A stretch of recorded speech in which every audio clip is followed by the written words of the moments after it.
Welcome to Impact Signals, social impact at the scale of AI. I'm Charlie. And I'm Sarah. It's Valentine's Day, February 14th, 2026, and the tension between AI as a humanitarian tool and AI as a weapon has never been sharper. Let's start at the Munich Security Conference. The president of the International Committee of the Red Cross, Mirjana Spoljaric, stood in front of world leaders and said something blunt.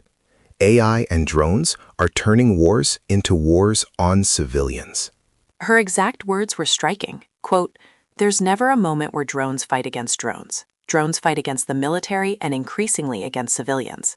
She pointed out that conflicts have doubled in 15 years and quadrupled in 30, and she's calling on governments to adopt a protective interpretation of international humanitarian law, not a permissive one.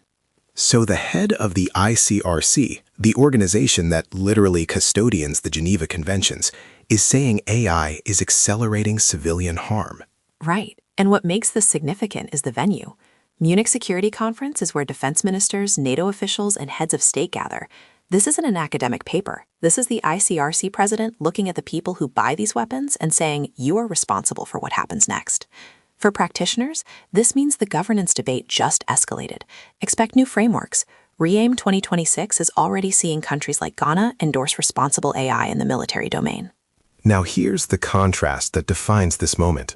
While Spoljaric is warning about AI and warfare, the IFRC, the Red Cross Federation, just activated the world's first wildfire early action protocol in Chile. This is genuinely historic. Predictive meteorological models tracked the Puelche winds. These are dry, hot winds that supercharge wildfires.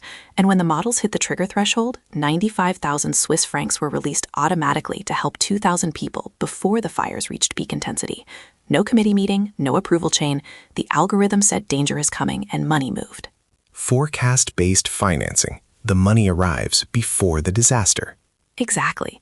And an additional 500,000 francs from the Disaster Relief Emergency Fund supported evacuation of 50,000 people.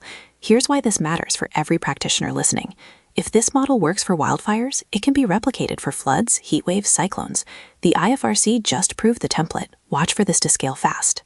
Speaking of scaling, Google expanded its AI flood forecasting across Africa this week. New regions in Nigeria and Ethiopia. And the partnership structure is what's important here. Google provides the prediction, the Flood Hub AI, and then Give directly delivers pre-disaster cash transfers based on those predictions. So in Nigeria, families got cash before floodwaters rose. They could evacuate, stockpile supplies, protect assets. The African Union Commission is now a partner, which signals this is heading toward continental scale. Google also highlighted FireSat, their satellite constellation that detects wildfires as small as 5 by 5 meters with a 20-minute revisit rate. 5 by 5 meters, that's a campfire. 20-minute revisit means near real-time global fire detection. When you pair that detection speed with the kind of early action protocol the IFRC just proved in Chile, you start to see a complete pipeline. Detect, predict, fund, act, all before peak impact. The World Health Organization launched something this week too, the AIM Toolkit, All Hazard Information Management. This is a generative AI system that compresses emergency response document production from weeks to minutes. SITREPs, needs assessments, funding appeals, these are the documents that gate humanitarian response. If it takes 3 weeks to write an appeal, people die waiting. WHO's Eastern Mediterranean office built this, and it's now in production. Not a pilot, production. From documents to robots, Caltech unveiled the X1, a search and rescue robot that walks, flies, and drives. Multimodal autonomy. It uses LiDAR and cameras to decide on its own whether to walk through rubble, fly over a gap, or drive across flat terrain. No human input needed for locomotion decisions. And separately, Smark AI released Overwatch, GPS-denied drone navigation software. That's critical because in disaster zones and conflict areas, GPS is often the first thing that goes down or gets jammed. The University of Twente also published research on AI-optimized humanitarian logistics, tested against 6 historical disasters. Their model determines which vehicle type, truck, helicopter, or drone, should serve which location in what order, optimizing simultaneously for cost, speed, risk, and this is the key variable, reduction of human suffering. And it continuously adjusts as new information arrives. This is the decision support layer humanitarian logistics has been missing. 2 more quick hits. Salesforce published a case study on AI agents doing disaster relief matching during the LA wildfires. Good 360 used an AI agent that matched denoted products to nonprofit needs, cut matching time from 30 minutes to 10. It even proactively suggested items the team hadn't thought of, like work boots for first responders. This is operational AI, unglamorous, essential, saving time in the chaos of real response. And a Khalifa University study on AI heatwave prediction for the Gulf region. Sobering numbers. The 2024 Makkah heatwave hit 51.8 degrees Celsius. Over 1,300 Hajj pilgrims died. The study found AI forecasting can predict these extreme heat events days in advance. Heat waves when they're released are now twice as frequent. Even 48 hours of warning at a mass gathering of that scale could save hundreds of lives. Looking ahead, the India AI Impact Summit opens Monday, February 16th through the 20th, New Delhi. First major global AI summit hosted in the Global South. Over 100 countries, 700 plus sessions.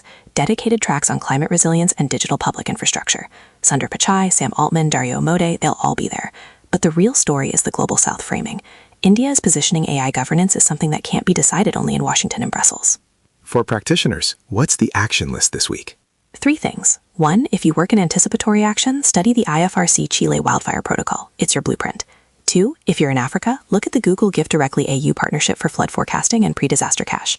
3, IBM's Impact Accelerator applications are open through March 25th. Pro bono AI and cloud support for nonprofits. Apply. That's your signal for today. Subscribe wherever you listen, check our Substack for full source links and the research behind every story. And remember, the best time to prepare was yesterday. The second best time is right now. Stay ready.